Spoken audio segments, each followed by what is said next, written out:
Colorado's mountain towns are hosting two major wine festivals this summer. And here in the kitchen with me is Kristen Slater, event director for the Breckenridge and Vail Wine Classics, and then Kelly Martin, founder and chief sommelier at Somm School. We are so glad to have you guys here. I've been looking forward to this segment all week. So tell me everything. What's coming up and why should people go? Yeah, so we have the Vail and Breckenridge Wine Classics coming up next month in August. Kelly is one of our fabulous wine educators, and she is speaking to rosé at both of those festivals.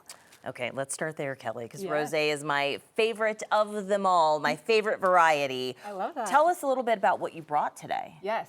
Well, one of the things that we're going to be talking about both at Vail and at Breckenridge is how to buy for your personal palate preferences.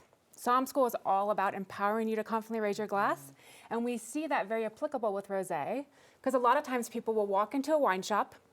They'll think that they can buy rosé based on the color. A light rosé will mean dry, a dark rosé will mean sweet, but that's not going to work. So one of the things that we're going to talk about are the different production methods, grape types, and the colors that result, and how to make sure that you can walk out every time with a wine that you're going to love. So that's what we've got a little bit today to see, is some of the different colors for rosé. You can see that the one on the far side is a nice light color rosé. We would call this a Provence style.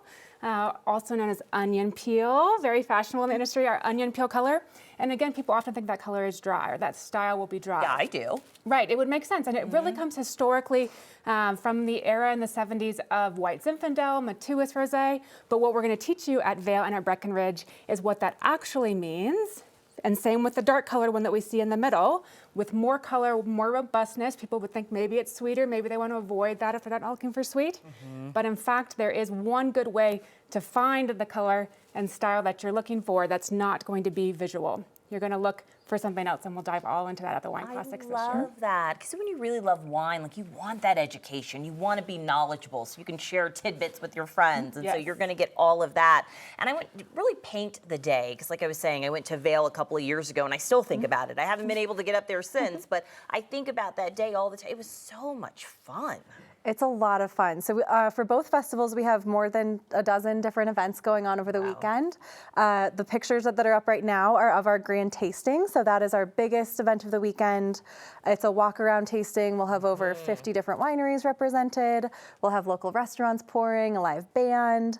At the grand tasting, we're also hosting Kelly and Somm School doing a really fun activation called Two Truths and a Wine. Ooh. So you have to guess which of the varietals is correct. It's a blind tasting game. So you're going to taste through 3 different wines, and we're going to hone your skills like a pro.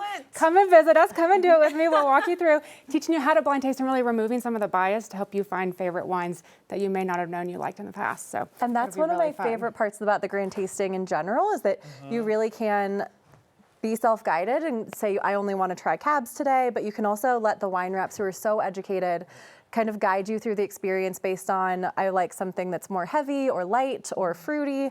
And it's really fun to get to try those without having to commit to a bottle like you would at a restaurant. It's really no pressure, you know. The best part. And there really is something for everybody, because I remember, like, times past, there's hikes, go through the wildflowers, do yoga, like whatever your vibe is, you can find it at these weekends. Absolutely. And the rosé lunch that Kelly's doing in Breckenridge is actually paired with a hike.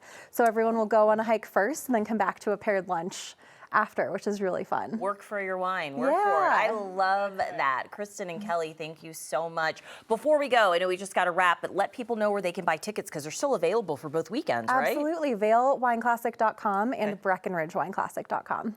You got to be there. All right. Thank you guys so much.